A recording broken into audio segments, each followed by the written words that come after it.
And I'm gonna give you an opportunity to look from here because this is where I first saw it, and I'm like, wow. Hop in the car, watch it go vroom, vroom. I told her mom that I was soon. I had a 4, now I need a ghost. I got a wave like I'm on the coast. Same ones are doubting, I dare the show. So way that I'm balling, they think I'm a pro. I'm getting sick by the money I gross. All right, we're back at Dry Eyes Detail Pros. Hey, and I'm here with Seth, my man, my boy. Let's go. He and I had a conversation a little while back about his services, and the last video that you saw, it's gonna be before this one, is an indication of some of those services, but this is something that I didn't think he had the ability to do, and now we're gonna showcase it to you, and this is long overdue. Long overdue. I've had my Mazda Rx-8 just sitting and just having this PPF rot on the hood and on some of the panels of the car right here, and it just looks so freaking ugly. I hate it. I needed somebody. I've asked detailers, I've asked people if they were willing to do it. They say it's a pain in the ass, they don't want to do it, they'd rather take on a different project. But this guy, my boy Seth, said, you know what, I'm gonna help you out. I'm gonna show you what I can do with dry ice, and we're gonna show you guys what it looks like, because he showed me a little preview of what the end result will look like, but I'm really curious to see what this dirtiness, this terrible freaking dirtiness, how it's gonna end up looking, because I think it's also time for me to consider actually making this into a project car. Maybe Seth can give me some guidance on what parts I can put on this car. Lower it a little bit, put some nice wheels, make it a little bit more race car-esque, and maybe lighten it up. Take out the passenger seat. I don't need a passenger seat. I just need a pup. I need a pup seat right there. Take out the passenger seat. You know, track car. Let's go. Track daily. I want a daily. I want a daily it too. I want to be a JDM daily. You do both? Yes. You need to see my S2000. I've seen the S2000. His S2000 is dope. But that's another video yet to come. This guy's helping me get content, and I love it. Dry Eyes Detail Pros. So with that, we're gonna let him get to work, and we'll show you a little time lapse maybe, and even some more detailed kind of up close of the process, up close view of the process. So let's rock and roll. I'ma show you how to get it. It go right foot up, left foot slide, left foot up, right foot slide. Basically I'm saying either way we bout to slide. Hey, can't let this one slide. Hey Miss Mother, can I? Hey Miss Mother, can I? Beg you to stay if I take my life. Oh. They see me rolling, they hating, controlling and trying to catch me riding dirty, trying to catch me riding dirty, trying to catch me riding dirty, trying to catch me riding dirty, trying to catch me riding dirty. My music so loud, I'm swinging. They hoping that they gon' catch me riding dirty, trying to catch me riding dirty, trying to catch me riding dirty, trying to catch me riding. I'm back at Dry Ice Detailing Pros. Looking forward to seeing what has been done to my beautiful daily driver, the car that I bought out of college and is still kept. I was telling Seth that I couldn't let her go even whenever the motor blew up on me. I had to keep her part of the family because I knew eventually, I mean, she was still racy, so why not try to keep her around and maybe turn her into a project car, track car. And now knowing that Seth, not only just dry ice detailing, is also a track guy, a car guy, a race car guy with his S2000, can probably help guide me with all the shop knowledge that he has around here, because I'm still learning my relationships, where I can go to get work done, and he's been one of the good ones that I admire and respect. But with that said, are you anxious? I'm anxious. I want to see what's happening here. So here it is. And I'm going to give you an opportunity to look from here, because this is where I first saw it, and I'm like, wow, look at that. Look at how beautiful that looks. And it does look beautiful with the fact that he was able to clean off all of the PPF absolutely every single bit of the PPF. Yes, we have some character marks here. We're not gonna hide that. That's real. This is real. This is something that understanding the process and seeing what kind of shape the car is in, the paint's in, and understanding what the history has been. All of that plays a role into how potentially this could come off. And I had a couple options to do this, but like I said earlier in this video, not many people wanted to take on the challenge of trying to get this off because of the mere fact that there may be damage underneath. Steaming it, taking compound and trying to buff it out, plastics, etc., etc. But Seth has had experience and success with other cars of using his dry ice technology to get this off. And it's like, you know what? I'd rather just do it and then see if he can do it and get it off and understand the process and see the end result. And here we are.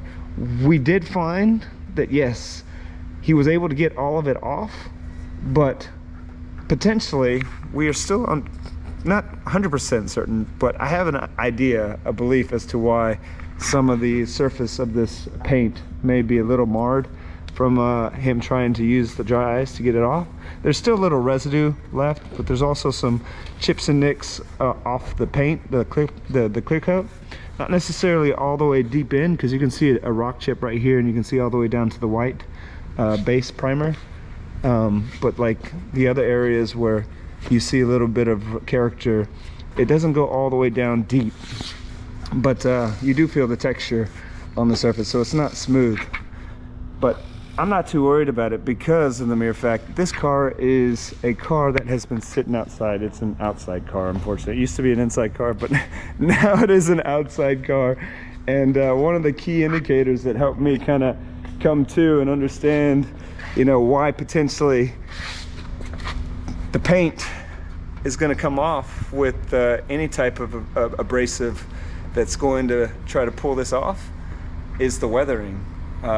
And this is a good example. These fender panels, these rear quarter panels had a little piece here, and the car sits outside and the sun is beating on it from this angle, like for the majority of the day. Once it gets to the top, it has a little shaded on the other side, but this side was really bad, and you could tell by how black it was. So whenever he took the dry ice, it did get a little bit of that clear coat and scrub it off, as well as the adhesive. And on the other side, however, which didn't get a lot of sun and a lot of weathering, it came off pretty much smooth. There's no issue, no paint issue, no clear issue. There's a little extra adhesive, but this side not being weathered as much, his dry ice cleaned it off with no problem. So I believe that's the same issue up front, is that since this car has been beaten up by the sun, it has taken a lot of damage to the integrity of the clear coat and the paint, even though it was protected by the PPF. And unfortunately, it didn't come out as perfect as Seth may have wanted, and maybe me, but hey, we got to keep it real with you and understand that that is a possibility, especially as your car is sitting outside being weathered. But from my perspective, I think I'm happier that this is finally done, and happy that this guy was able to do this for me, because, you know, nobody else really wanted to take on this project because of the mere fact that I might be not as satisfied. But I'll tell you what, I'm satisfied. I'm thankful that you put in the time, Seth. And I appreciate your work. During this process, did you, I guess, is there any takeaways that you have for the audience, that if they wanted to come in, just set the expectation? So, you know, with any PPF, especially old PPF that's like this, you know, we just have to make sure that, set the caveat, we might have some issues with the paint underneath. It's definitely dependent on the vehicle, where it's been sitting for a long time. So, and one of the things that you told me too, which I forgot to mention, was that you tried different pressures, particle sizes. Different particle size, pressures, distance, of course. So just making sure that, you know, we set it to a lower pressure and then ease our way into higher pressure. So he works at a pace that makes sure that he's going to take care of your car first, but he can't guarantee. There's no guarantees. At the end of the day, this is a new process for both for me, but not for him. He's already done this. He showed me some successful results. Yeah. So it is a possible solution for getting this off. Probably for those cars that haven't been beat up and weathered as much as mine. But it was. How long did it take? Do you know? This one took well over 2 hours. It's just because, you know, taking time, slowly trying to go through it, pace it right. But you know, it is probably one of the better ways of taking off PPF, just because you know, it is gonna be a lot more effective, as well as in most cases take it off without having any side effects. So absolutely. It's just, you know, with this, it needs a little touch up, and you know, I know you're looking to have this as a project, so it gives me more reason to either change the paint. Maybe I go all black. Keep the black theme in the Man in the Machine garage. Maybe I go white. Should I go white on RX-8 or black on RX-8? That's the question for the audience. Or do I do some like really loud, bright, iridescent type color on this and be a little bit obnoxious on the road? I kind of want to stay with my subtleties of white and black, but get away from the titanium. So any shops watching right now, if you have a wrap service and want to get in touch with me, hit me up. I need some input. I need some advice, and maybe Seth will hook me up with one of his shops that he already has a relationship. Because at the end of the day, she's still going to be daily driven, and I want her to look good. And then one more thing came to my surprise. He was so kind enough to check underneath the hood for me. And I don't know if he took a picture, but if he did take a picture, I will post it in this video to show you a before and after. But check out the after. I tell you what, this after looks so much better than the before.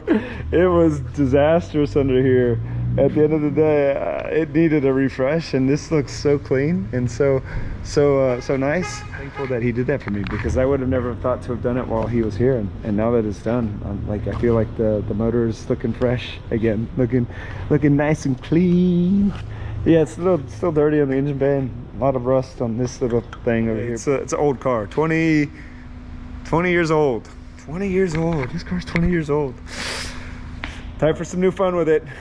One of the other things I noticed, by the way, the whole PPF was cracked, and I don't think you're going to be able to see it with this camera, but another indicator for me as to how this clear got weathered, this paint got weathered, is that you can still see all the cracks of the PPF still there. Even though it's smooth, you can see all those cracks still kind of built into that clear coat layer. So maybe if I polish it, it'll come out, but it's just another indicator that, yeah, this paint was definitely due for refresh, and it probably needed a little bit more TLC, or at least it needed to be done sooner than I decided to do it, in order for it to not be as with as much character as it has now. But at the end of the day, like I said, I'm glad it's done. It gives me now the opportunity to take the next step and direction for where this car goes. So thank you, Seth. Appreciate the work that you do. And you guys reach out to him if you want to, or if you have any dry ice detailing needs. You saw the last video, now you see this video. Maybe we'll do another video that he has something special that he can share with us. So with that said, smash subscribe, hit the like, turn on the notifications. We out. Racing